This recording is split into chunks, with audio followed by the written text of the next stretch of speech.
ಏನ್ ಅನ್ಸುತ್ತೆ ಅಂದ್ರೆ ನಾನು ಇವೆಲ್ಲ ಯೂಸ್ ಮಾಡ್ತಿದ್ದೀನಿ, ಆದ್ರೂ ನನ್ಗೆ ಯಾಕೋ ಗೊತ್ತಿಲ್ಲ, ಫೈನಾನ್ಷಿಯಲ್ ಇನ್ನೂ ಸ್ಟ್ರಕ್ ಅನಿಸಿದೆ ಅನ್ನೋರು ನೀವು ಏನ್ ಮಾಡಬೇಕು ಅಂದ್ರೆ, ನೋಡಿ ಇಷ್ಟು ದಿನ ನೀವು ದುಡ್ಡು ಬಗ್ಗೆ ಗೊತ್ತೋ ಗೊತ್ತಿದ್ದಲ್ಲ ಬ್ಯಾಡಾಗಿ ಮಾತಾಡಿರ್ತೀರಾ, ಅಥವಾ ಅದ್ರ ಮೇಲೆ ನಿಮಗೆ ಅನುಮಾನ ಇರುತ್ತೆ, ಅಯ್ಯೋ ನಾನು ದುಡ್ಡನ್ನ ಅಟ್ರಾಕ್ಟ್ ಮಾಡ್ತೀನಾ, ನಮ್ಮಂತವ್ರಿಗೆಲ್ಲ ದುಡ್ಡು ಬರುತ್ತಾ, ಆ ರೀತಿ ಈ ರೀತಿ ಅಂತ ಇಲ್ದಿದ್ ಸಲ್ದಿದ್ದೆಲ್ಲ ಯೋಚನೆಗಳನ್ನ ನಾವು ಮೈಂಡಿಗೆ ಕೂರ್ಸ್ಕೊಂಡಿರ್ತೀವಿ. ಅದೆಲ್ಲೋ ಫಾರ್ಮ್ ಆಗಿರುತ್ತೆ, ನಮ್ಮ ಸಬ್ ಕಾನ್ಶಿಯಸ್ ಮೈಂಡಲ್ಲೇ ಫಾರ್ಮ್ ಆಗಿರುತ್ತೆ. ಸೊ ಏನ್ ಮಾಡ್ಬೇಕು, ಅದನ್ನ ಫಸ್ಟ್ ಪಾಸಿಟಿವ್ ಅಫರ್ಮೇಷನ್ಸ್ಗಳನ್ನ ಹೇಳೋದ್ರಿಂದ ಏನಾಗುತ್ತೆ, ಇಷ್ಟು ದಿನ ನಿಮ್ಮ ಓಲ್ಡ್ ಪ್ಯಾಟರ್ನ್, ಆ ಒಂದು ನೆಗೆಟಿವ್ ಪ್ಯಾಟರ್ನ್ ಏನಿತ್ತು ಅದನ್ನೆಲ್ಲ ಸಂಪೂರ್ಣವಾಗಿ ರಿಮೂವ್ ಮಾಡೋದಕ್ಕೆ ಈ ಒಂದು ಪಾಸಿಟಿವ್ ಅಫರ್ಮೇಷನ್ ನಿಮಗೆ ಹೆಲ್ಪ್ ಮಾಡುತ್ತೆ. ಆಕ್ಚುಲಿ ನಾನು ಅದಕ್ಕೆ ಹೇಳ್ಕೊಡ್ತೀವಿ, ಸಲ ನೀವು ಒಂದು ಮ್ಯಾನಿಫೆಸ್ಟೇಷನ್ ಮಾಡ್ತಿದ್ದೀರಾ, ಪದೇ ಪದೇ ಹೇಳ್ಕೋಬೇಕು ನೀವು, ನನ್ನ ಜೀವನ ತುಂಬಾ ಚೆನ್ನಾಗಿದೆ, ಸುಖ ಶಾಂತಿ ನೆಮ್ಮದಿಯಿಂದ ಆರೋಗ್ಯದಿಂದ ಸಿರಿ ಸಂಪತ್ತಿಂದ ಕೂಡಿದೆ, ನಾನು ತುಂಬಾ ಅದೃಷ್ಟವಂತಳು, ಆರೋಗ್ಯವಂತಳು, ದೇವರ ಆಶೀರ್ವಾದದಿಂದ ಮಾಡಲ್ಪಟ್ಟವಳು. ಈ ರೀತಿ ಎಲ್ಲ ನಾವು ಎಷ್ಟು ಒಳ್ಳೊಳ್ಳೆ ಅಫರ್ಮೇಷನ್ಸ್ಗಳನ್ನ ಹೇಳ್ಕೊತಾ ಹೋಗ್ತೀವಿ, ನಮ್ಮ ಜೀವನದಲ್ಲಿ ಅಷ್ಟೇ ಗುಡ್ ಲಕ್ಗಳು ಬರೋದಕ್ಕೆ ಹೆಲ್ಪ್ ಮಾಡುತ್ತೆ. ಸೊ ಹಂಗಾಗಿ ನೀವು ದುಡ್ಡಲ್ಲಿ ಒಳ್ಳೆ ಗುಡ್ ಲಕ್ ಬರಬೇಕು ಅಂದ್ರೆ ನೀವು ಫಸ್ಟ್ ಡೈಲಿ ದುಡ್ಡಿನ ಬಗ್ಗೆ ಒಂದೊಳ್ಳೆ ಗೌರವ ಬೆಳೆಸ್ಕೊಬೇಕು. ಸೊ ಅದ್ರ ಜೊತೆಗೆ ಗುಡ್ ಅಫರ್ಮೇಷನ್ಸ್ಗಳನ್ನ ಹೇಳ್ಕೊತಾ ಇರಬೇಕು.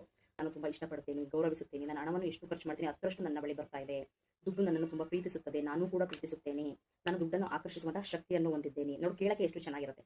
ಸೊ ಅಷ್ಟು ಒಂದು ಪವರ್ಫುಲ್ ಆಗಿ ವರ್ಕ್ ಮಾಡುತ್ತೆ ಈ ಒಂದು ಗುಡ್ ಅಫರ್ಮೇಷನ್ಸ್ಗಳು.